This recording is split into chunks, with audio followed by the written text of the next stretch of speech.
Welcome to the EchoCast. I am Bon.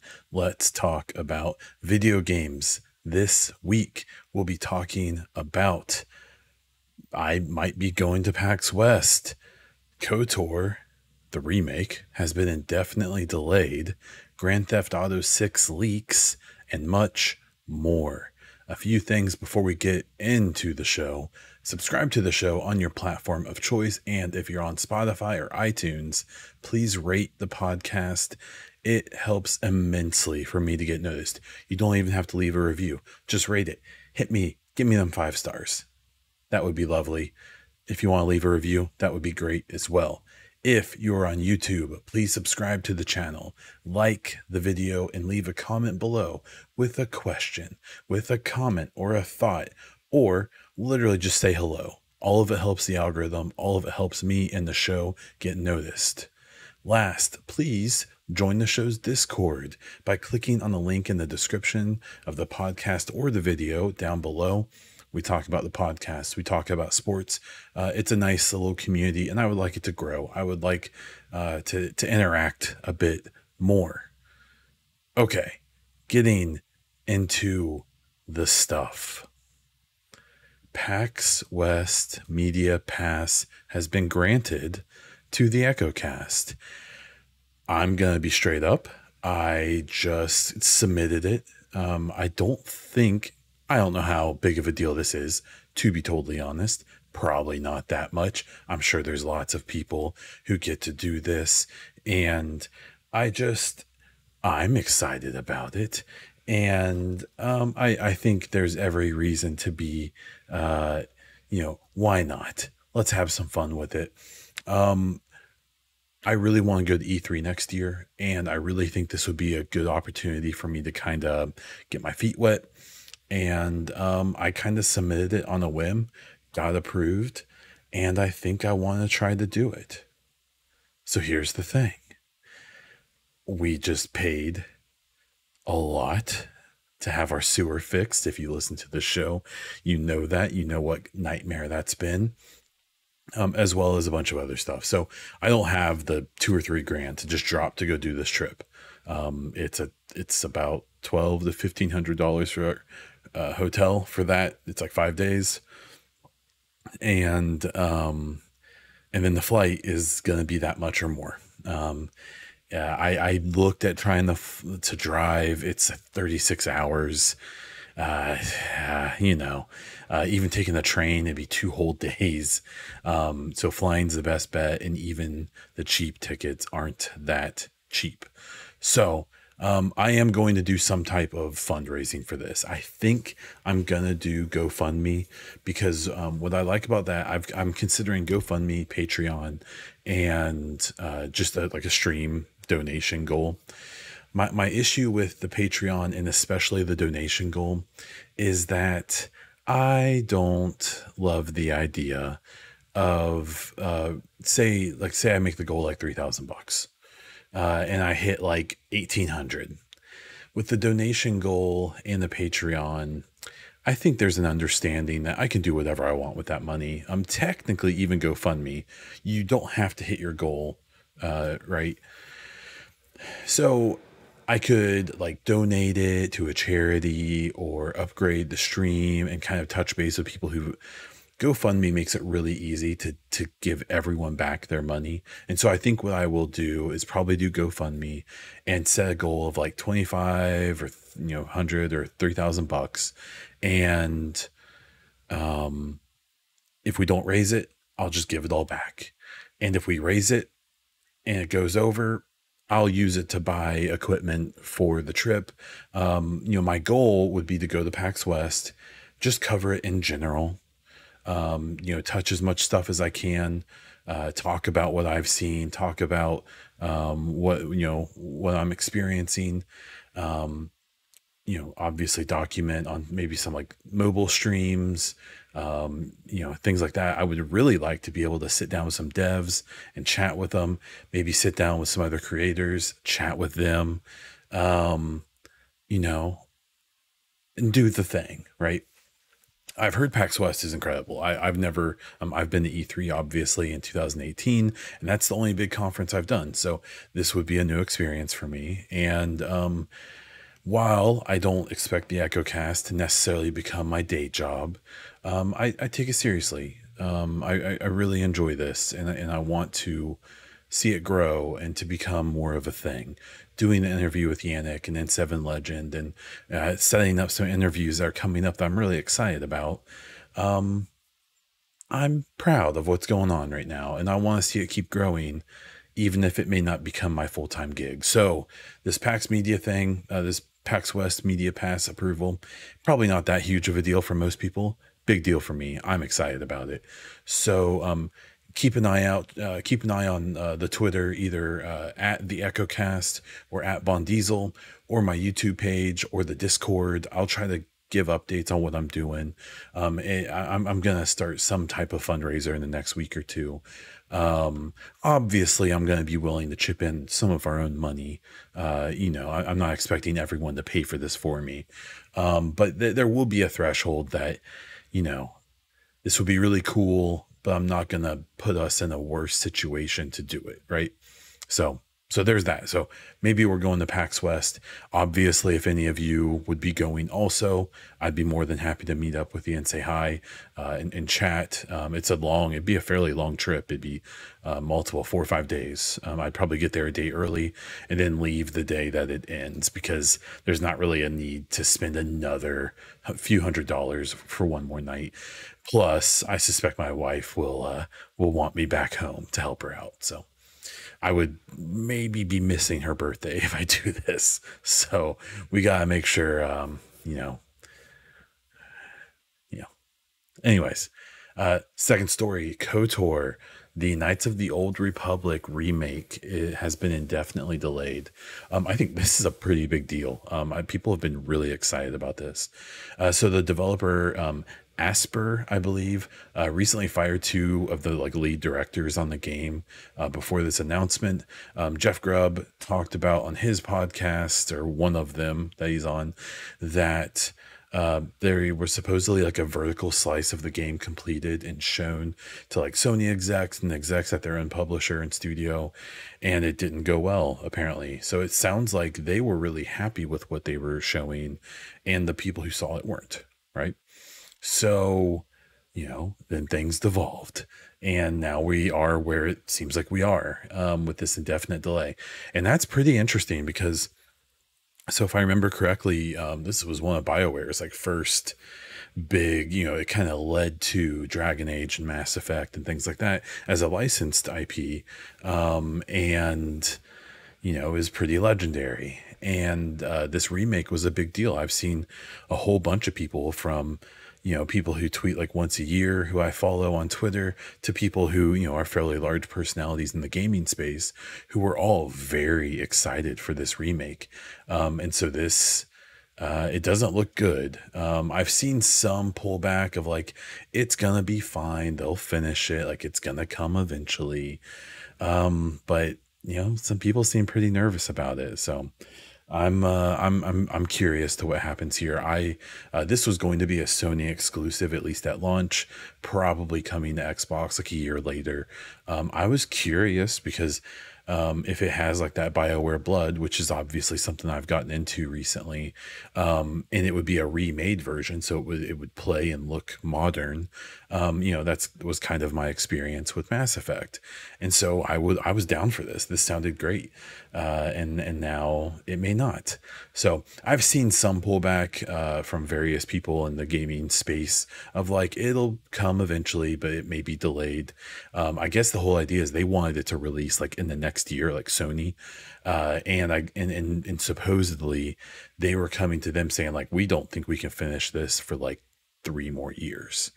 And that might be where some of this happens. So they may bring in a new team who can get it out in the next year, for better or worse. Or maybe it was a money thing, having to pay for this development for 3 more years maybe didn't seem worth it to whoever was in charge. It's a lot of speculation right now, but this is a bummer. I think people are probably sad about this, because I've never played KotOR, but it's one of those games that I know is great, even if I've never played it. So there we are. Xbox's sales lead continues. So there's a report this week talking about how Xbox Series S and X together has led the PS5 digital and CD together in sales for the last 3 quarters. So every time this story gets brought up, like it's the same thing that happens when they've been bringing up the story how like the Xbox is outselling month to month the PlayStation in like Japan and things like that. You know, it's always, there's this big giant asterisk that gets put up and they're like, it's because of supply chain issues. There are no PS5s and there's a bunch of Series S's and there's Series X's getting out there. And so that's a reasonable thing to point out, of course, right? Like, you know, one you can buy and the other one you can't. The thing is that the Xboxes are selling well. The series is selling faster than the 360, which was previously their best one. And so it's not like there's no PlayStations and Xbox is just selling enough to matter. They're selling a ton of systems. And so is Sony, right? But I think it's kind of lame to completely take away this accomplishment by Microsoft and Xbox, because the simple fact is especially with new hardware launch, having availability is a huge thing. You know, I think I've talked about it before, but like in sports, availability is one of the best features a player can have. An elite player in a sport, one of the best features you can have is health and the ability to be available. And so in this case, it's kind of the same thing. Like,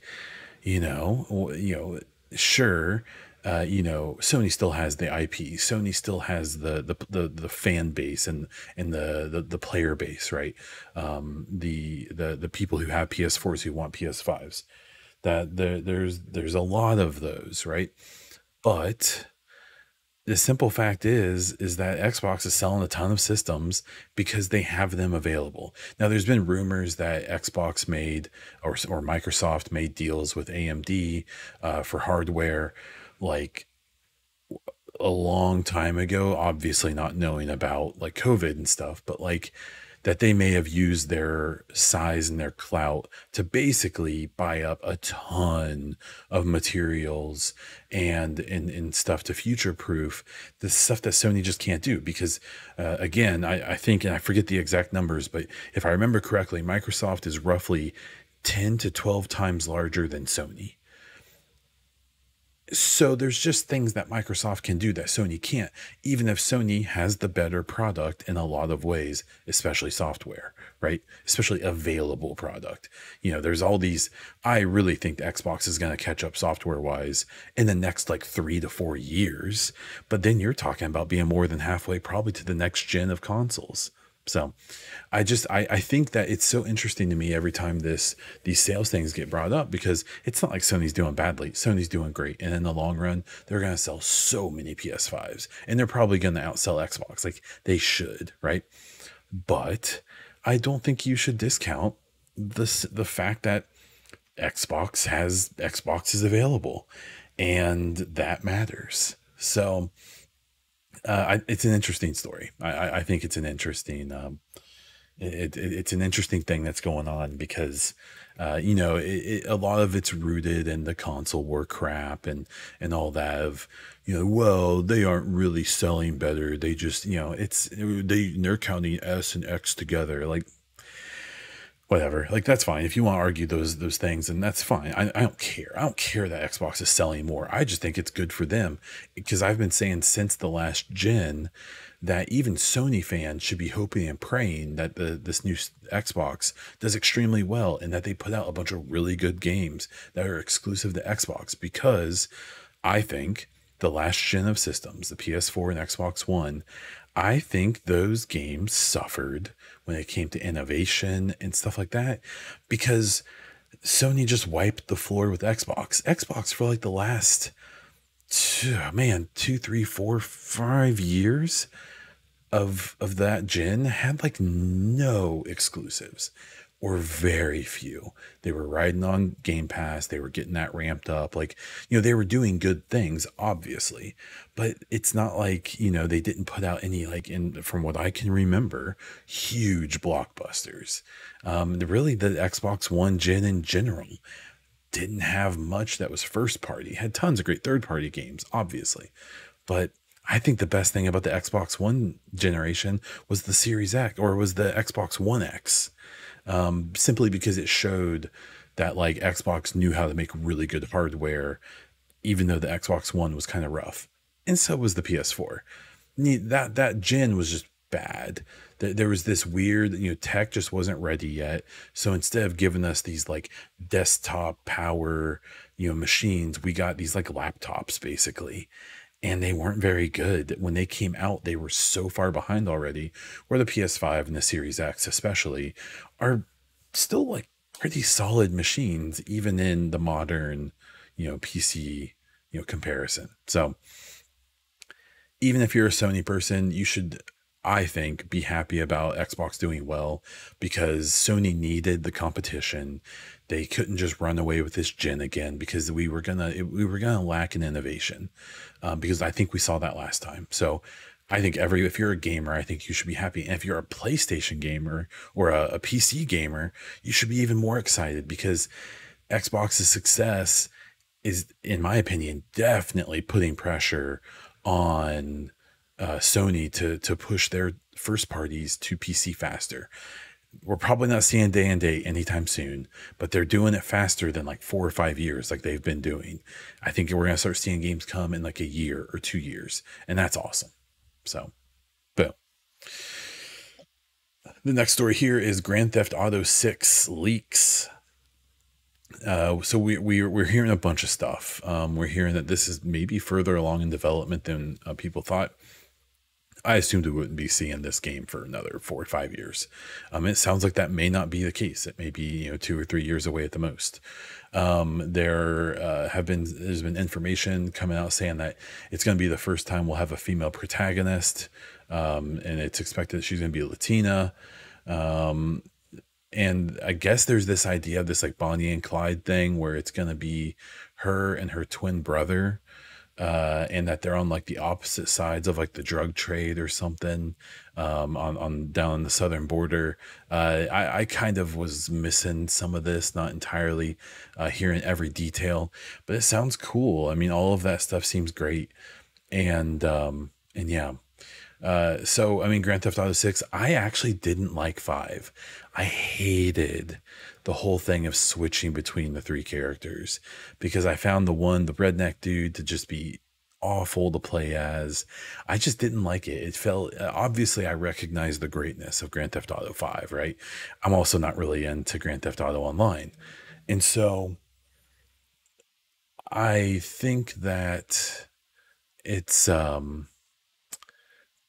hope that this is going to be like a more focused thing, because I just did not care for Grand Theft Auto 5 at all. Loved Red Dead Redemption 2, probably my favorite game of the last gen. I think it was the best game that was on the last gen, and I would argue it's one of the best games ever made. I know people have issues with the story and the controls and stuff like that. That's fine. You don't have to agree, but I think that game was a masterpiece, and I hope that they're kind of going more towards that experience than what we had in Grand Theft Auto 5. Obviously, it's going to be this big, giant, ridiculous, crazy thing, because that's what their games are. But yeah, I'm excited. I can't wait. This also came along with some reporting that Rockstar has done a lot of work in the past years to get rid of their big like frat boy kind of culture. They were known for having some pretty rough things going on there with harassment and just inappropriate behavior and stuff. And it showed in the games, especially Grand Theft Auto 5, of a lot of like kind of homophobia and just a lot of really weird stuff. And they're talking about how they've made significant strides, and like they still want to have their edge because they're edgy, right? Like that's their thing. But to maybe not completely go after marginalized groups and stuff like that, and I think there's a good balance there. Like I know in Grand Theft Auto 5, in the most recent like upgrade they got rid of some like transphobic jokes and stuff like that, and like comedy can be used as a tool, right? Like it's, I think everyone should be available to be, poked at and stuff like that. But I think the point I saw people making is that, like, at the same time, they would be trying to, kind of poke fun at, politicians and, various like legitimately, awful things that people, I think in general agree are targets of criticism. They would also be like poking fun at, groups of people who, are treated pretty horribly day to day. And then, maybe that wasn't cool. And maybe it was, kind of took away from the good points they were making. Right. So, I think this all sounds good. I know some people who work at Rockstar, and, I don't really dive into that stuff with them because that's their job and they'd be dumb to talk about it. But, I would be kind of curious to touch base with some people and see if any of this seems true or real, but hopefully it is, because, the people who make our games, should be happy, and shouldn't, be treated wrong. And, they should be treated with respect, and they should not hate their jobs, because people who hate their job tend to not do a very good job. And we want good games. So there it is. The next story here is Ubisoft's Roller Champions might have life. So it was recently reported that they were going to basically shut down their most recent free-to-play game, Roller Champions, that there wouldn't be any more seasons and things like that. So then Ubisoft came out and kind of made a big statement. It was kind of interesting. They disputed this, but not entirely, right? They said, yeah, there's more content coming. There's more blah, blah, blah, blah, blah. We're still working on it. We're passionate. We're trying to put things in that the community wants, and blah, blah, blah, right? Ubisoft has had some issues with free-to-play games lately. We know that they've just recently canceled a couple that weren't even out yet. They shut down that, what was it? Hyperscape, which was their attempt at a battle royale, which I'm under the impression people had a lot of respect for because it was trying to do some things differently than other BRs, but it just didn't have the stuff, right? And it seemed, like this Roller Champions came out, and I played it for like a couple days, and it was fine, but I don't think it was great, and I still don't think it is. And it's really interesting because, they're talking about like, yeah, we're trying to respect our players and do this and that. And I'm like, maybe there's like 100,000 people still playing that game, and the servers are popping and it's going nuts, and they have every reason to keep making content for that game. If I was a betting man, I would say that's probably not what's going on. These Ubisoft games do tend to carry a small but very passionate player base, and so they may have a few thousand people who are playing like really consistently, and maybe if they put out new content, they'll get a bump of a few thousand more. I just find it like really, really hard to believe that Ubisoft's Roller Champions is just killing the game, right? And it really makes me wonder what's going to happen with these other games that are coming. So we know that like the X Defiant game, I think is supposed to be like a first-person shooter that I'm pretty sure is supposed to be free to play. We know that there's the Division, the Heartland game coming, which is, I think, is supposed to be in a similar situation. And so I think these games are, I think at any time we could find out these games have been canceled, or that they're deciding to, borderline start from scratch, and maybe go a different direction, because I hope that the canceled games that we have heard about and that some of the stuff that's going on, man, it would just be so great if obviously Ubisoft can attempt to go for this free to play, live game thing, but maybe don't make it like 75 to 80% of your games. Pick one or two and go hard and do it really well. And don't try to make every one of your franchises a free-to-play game. It's wearing people out. I'm getting worn out. I generally have love for Ubisoft, or I have in the past. Not to mention that there's a bunch of other stuff that they've got going on that seems kind of shady and weird, and things that haven't been handled great, right? But I don't know, man.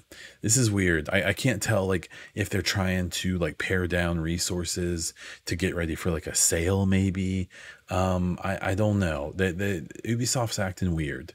There's like a part of you that wants to believe they're like seeing the light and like, oh man, maybe we shouldn't make every single game a free to play game. Maybe people do want deeper, more finished, single player experiences. Like hopefully Ubisoft is going through what EA went through a few years ago, where they figured out, oh, if we just make really good games, people like that and they'll buy them and they'll buy a bunch of them, instead of trying to make everything a free to play game, put everything on the same, you know, engine and stuff to save money. So we'll see. Rollerblade, Roller Champions. I'd love that they are talking the talk. We'll see if they walk the walk with keeping you alive. We'll see. A couple quick ones here. Hellblade Senua's Saga, Ninja Theory put out a tweet today showing off some really amazing new tech that realistically represents bird feces in places where birds in the game congregate a lot. So it basically showed this little tool that they're using in their engine. I believe it's Unreal 5. Of these birds on like a cliff face, and it's showing how this tool like accurately represents bird poop on the edge of the cliff face based on how many birds are there. It was obviously meant to be a joking post, but it still means stuff is happening. And I don't know how game development works perfectly, but I imagine if they're working on those kind of things, then things must be moving along. If the game was falling apart at the seams, they probably wouldn't be working on bird poop.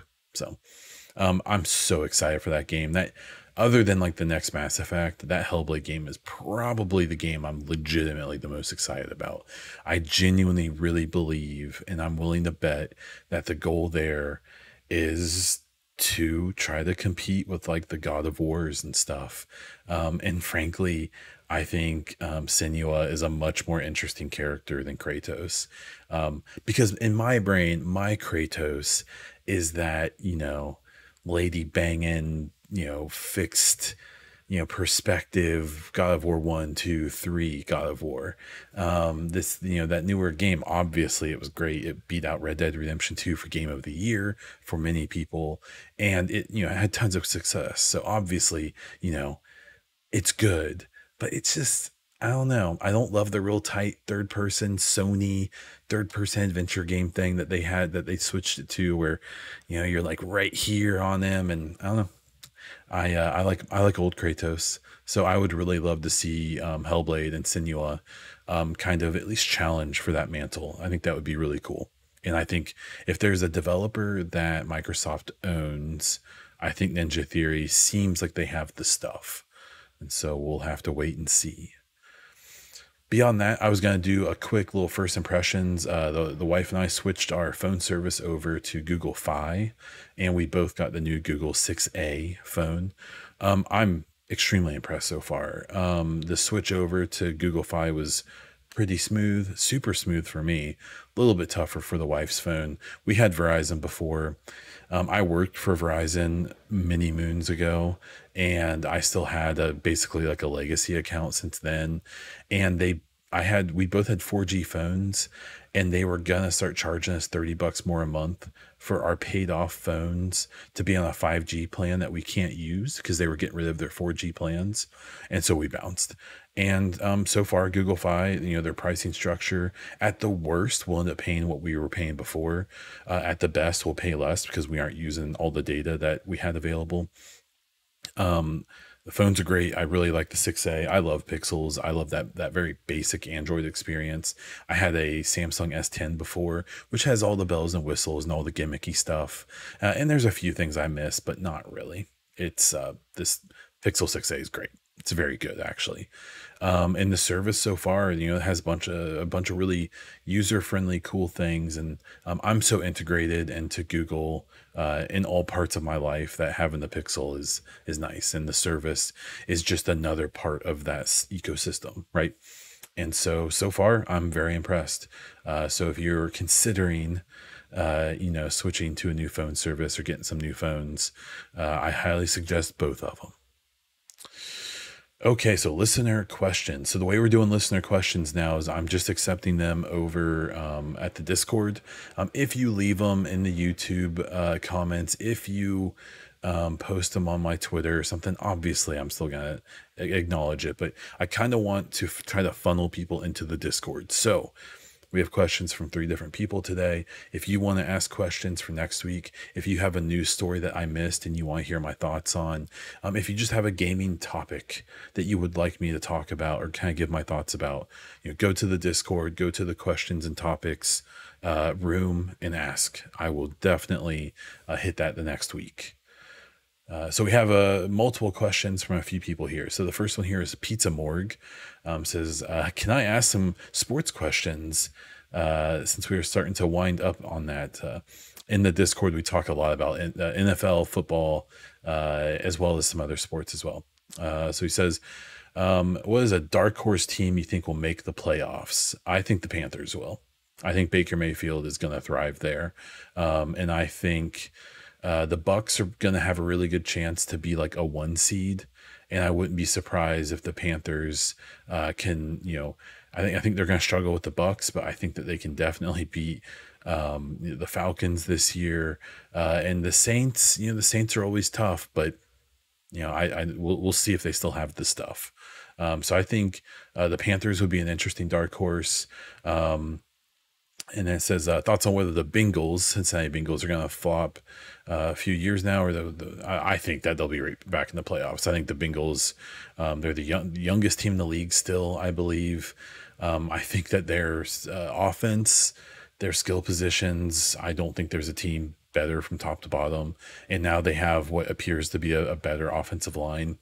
I think the Bengals will be very competitive, basically as long as Burrow is there. So we'll see. And then are there any other teams you predict a grand decline from? I think the Kansas City Chiefs are going to suffer pretty greatly this year. I think Tyreek Hill in that offense was one of the most uniquely troublesome scheme exploders that's ever played the game of football. And I hate Tyreek Hill, awful human being. But I think what you saw is the combination of Mahomes' ability and then Hill's extremely unique talents opened up players like Kelsey and stuff like that and made them look like the best players in their position in the league, or I don't think they really are. But and I think now that Hill is gone from that offense, teams aren't going to have to be worried about him. I've seen people say like, well, like McCole Hardman is fast too. McCole Hardman does not have the hands or the routes that Tyreek Hill does. And so he's just a fast guy. And so I see a big decline from Kansas City this year compared to previous years. I mean, they're probably still going to win like 10 games, right? Like they're still going to be really good, but I think we're going to see an unexpected decline from them. And then Pizza Morg says, if we can only ask gaming questions, what are your thoughts on the idiots getting mad over female protagonists? This is slightly in reference to Grand Theft Auto's leaks. Why do gamers want to play sweaty boys and not badass ladies? So full disclosure, I play, if there's a choice between male and female in the game, I always play as the male. It's just what I prefer. That's why I play. I know a big one, and I know for Pizza Morg, it's like Assassin's Creed Odyssey. I liked what was his name, Elysios or whatever. I liked his character, and even though I know was a Cassandra is like everyone's mommy, I just didn't really care for her as much. And like in Mass Effect, I respect Jennifer Hale's performance in that. There's so many people who think that hers is so much better than Mark Mears. I think she feels like she's trying a little too hard. I'm not really a big fan of her delivery in those games. Obviously she's prolific and amazing and she's the best in the world. She does so much good stuff. But I don't know. I always lean the other way. Now that said, people getting mad about this stuff are so dumb. Like this thing for Grand Theft Auto 6 sounds so cool. Like that sounds like such a good spin. Yeah, I think people are just set in their ways, or they're really young people who are really immature, or they're old people who are immature. And I think that people are just too stuck in their ways, or maybe gaming's like their last bastion of like sexism where they feel like they can get away with it, right? I don't know. It's weird. I don't get it. Even though I prefer to play as a male protagonist in the games I play, I don't mind at all playing a woman. Obviously, like Hellblade, I'm super excited about. You'll be playing as Senua. The Tomb Raider reboot, where they had the trilogy of games. I played the first two, loved them. I thought they were extremely good. Really enjoyed them. Yeah, I don't get it. People are weird. People just need to grow up and learn to experience new cool things, I guess. Next set of questions comes from Master Prime. Have you ever played Sleeping Dogs? I have not. I know it in the back of my head, and I feel like I can even see it from my GameStop days, but no, I haven't. Second question is RPG a niche game genre or a mainstream one? I think it's mainstream, but I don't think it's in the same category as like first person shooters and stuff like that. But I think we're going to see a huge push in RPGs becoming even more mainstream in the next like 2 or 3 years, because just on Xbox, on Game Pass, they're going to be putting out between like Starfield, Avowed, that I think they're putting out like the Outer Worlds 2, 5 or 6 like Western RPGs they'll be putting out, like AAA, like full quality, like, serious RPGs. I think it's mainstream now, but like on the lower end. I think in the next 4 or 5 years, we'll see it be probably not up there with first person shooters and stuff yet, maybe ever, but I think definitely even more notable than it already is. And then the last one here, thoughts on people that look back to a game or movie and say stuff like that was underrated or this was actually really good. I mean, I think it's okay to have hindsight or to change your mind later on and things like that. One of the games I see this the most with is Spec Ops: The Line, where when that game came out, it was kind of like a generic third person cover shooter game. But then, after it came out, and especially in the years since, people have really recognized like, oh, it wasn't as generic as we thought. Like that was on purpose, and they were trying to, to make some pretty clear statements and stuff in that game. And I think that's a good thing. I think hindsight, having the ability to reevaluate your old opinions and to change, maybe your first takes, and to reflect and so on and so forth is a really good thing. So when people do that, I think it's good most of the time. I will say that there is a phenomenon we see sometimes though, where I call it nostalgia goggles. And as part of the Division community, we see this a lot where I think the Division 1 was a very good game. And I do believe it did some things better than 2. I think overall the Division 2 is a superior game in almost every way. And I'll see often, especially on like the Division subreddit and sometimes on Twitter and stuff, where I'll see people talk about like the DZ in Division 1 or this thing or that thing in Division 1 compared to Division 2, and it was so much better. And I think this is kind of the opposite, or it's this nostalgia thing where I'm like, I don't know if that thing is as good as you remember it being. And that's fine. We can disagree. It's not like you're wrong and I'm right. But sometimes I see takes be kind of weird where I'm like, I don't think you're remembering that the way it really is, even if you're playing it today. I think that maybe like there's other things being factored in here, which is fine. There's nothing wrong with that. But yeah, so I think it's a mixed bag. But overall, I think it's fine to be able to reflect and change your mind. Then the final question here from Jernsome NL, any travel plans for the holidays? So since the wife is a teacher, the holidays for us is mostly summer. We took a couple cool trips this summer. We did some fun stuff this summer.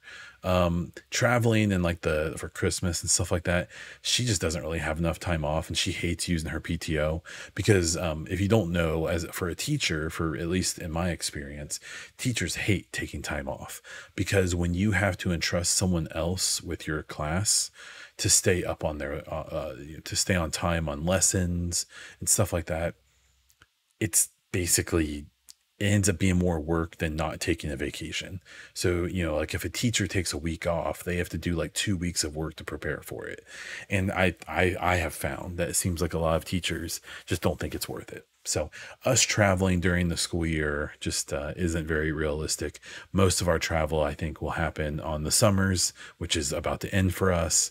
And maybe when the little one gets a bit older, we'll do some more traveling in the winter where we have like a couple weeks, and it will be a little bit easier. So no big plans right now, other than me potentially going to PAX here in about a month plus, maybe we'll see. But yeah, so thank you all for the questions. They were great. Those are all on the Discord, and you can go on there and ask yourself for following episodes, or just chat about games and stuff. And so to start wrapping things up, I have a couple content updates. And so the next guest I expect to have on my the special editions of the EchoCast will be Mark Dara, formerly of BioWare, was the lead on like a bunch of their games. He left there I believe last year in 2021, and since then has basically gone into like, it seems like a quasi retirement, where he's just making like YouTube videos about game development. If you want to learn about game development stuff from someone who like was deep in it, his videos are wildly good, to give you some like real honest takes on how game development works and stuff like that. Highly suggest it. So I'm going to try and have him on, probably talk about some BioWare stuff, just talk about some gaming stuff in general, kind of get to chat with him about what he's up to and what he wants to do.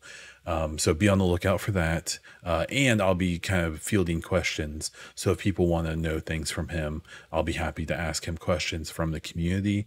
I currently have interviews up with Yannick, the creative director of The Division 2, as well as N7 Legend, who is a co-host on the podcast Mass Effect Lorecast, as well as a streamer and uber Mass Effect fan. That was a really fun conversation with both of them. Those are all available on podcast and video form on my YouTube. And I'm working on more interviews with devs and other creators and authors. So stay tuned. And that's where we're going to start to wrap this stuff up. Please subscribe to the podcast on your favorite podcast provider, and don't forget to rate the podcast if you are on Spotify or iTunes. If you're on YouTube, please thumbs up this video, subscribe to the channel, and leave a comment to help the algorithm. I would very much appreciate it. You can find me all over the internet as Bon Diesel on Twitter, YouTube, Instagram, and on Twitch. Please check out my The EchoCast and Bon Diesel merch at the Streamlabs link in the description. That is all I have. So until next time.